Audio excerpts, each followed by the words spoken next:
This cruel trick usually turns innocent infants into tragic warnings for others, but this time the outcome is anything but expected.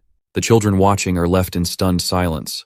Our hero is guzzling the poison-laced bottles as if they are nothing more than a refreshing drink.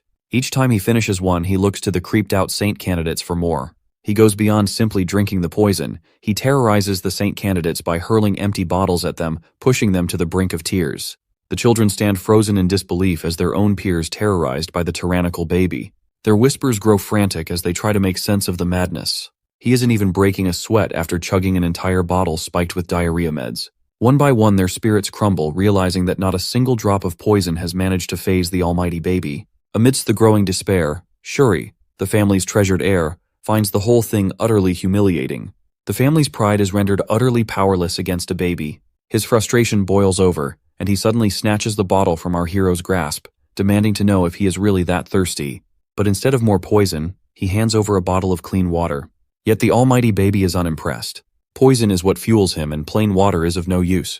Without hesitation, he hurls the bottle straight at Shuri's face before turning to another boy, practically pleading for poisoned water. One of them hesitates, his hands shaking at the mere thought. Handing over water laced with holy poison feels like delivering a death sentence. But before he can pull away, our hero strikes without warning and enters into a fight for the magic juice. The others' whispers grow frantic as they try to make sense of the madness. They wonder if the monstrous baby already unlocked the fabled detoxification magic. Their delusion spirals further, making some believe the tyrannical baby isn't a menace, but a hero in disguise protecting them from the poison. Before they can dwell on the thought any longer, a sudden presence sweeps through the room, stealing all attention in an instant. A white-haired boy enters with a face exuding confidence as he dismisses the absurd notion. The very idea that a mere toddler could be self-sacrificial is nonsensical. Shuri jolts upright and is confused why Kina Barrett of all people is here. Even he had caught no rumors of the Pope's very own son joining the trial. All the boys fall into stunned silence, their eyes locked onto the white-haired legend. The question lingers why he wants the Saintess's relics. A wave of resignation washes over the candidates as realization dawns. If Kina Barrett has entered the trial, then there is no point in even trying.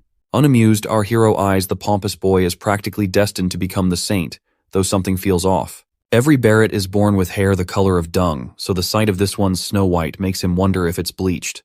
Before this thought can settle, the Barrett boy flashes a cheeky grin, brushing off any doubts.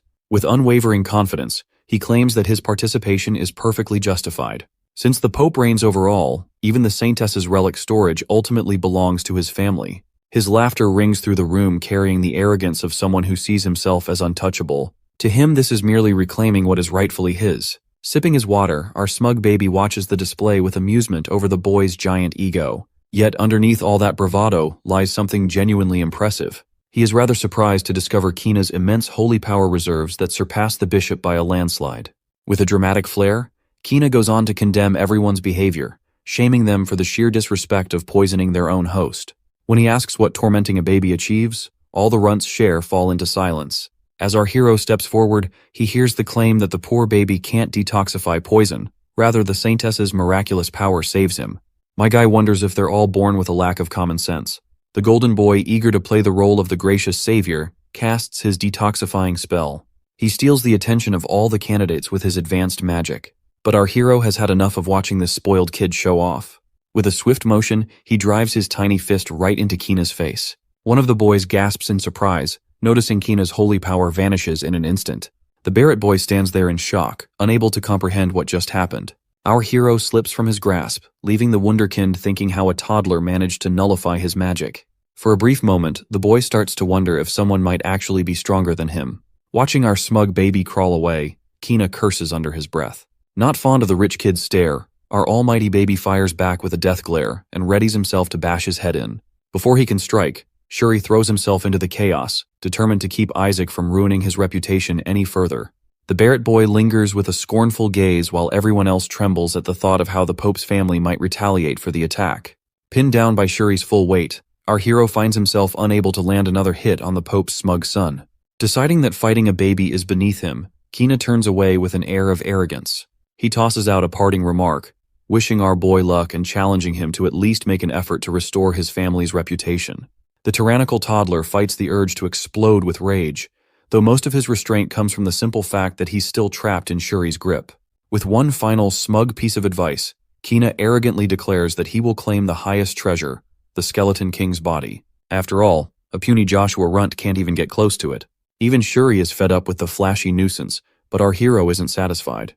So he jostles his cousin back and forth to confirm what Kina meant. Unfamiliar with baby knees, the boy crouches in confusion as he's shaken back and forth. Suddenly his eyes widen in shock as he remembers something. Melissa promised to teach her secret technique to whoever brings back the Skeleton King's remains. The realization hits our hero like a ton of bricks. He curses his mother for putting a bounty on his majestic bony body.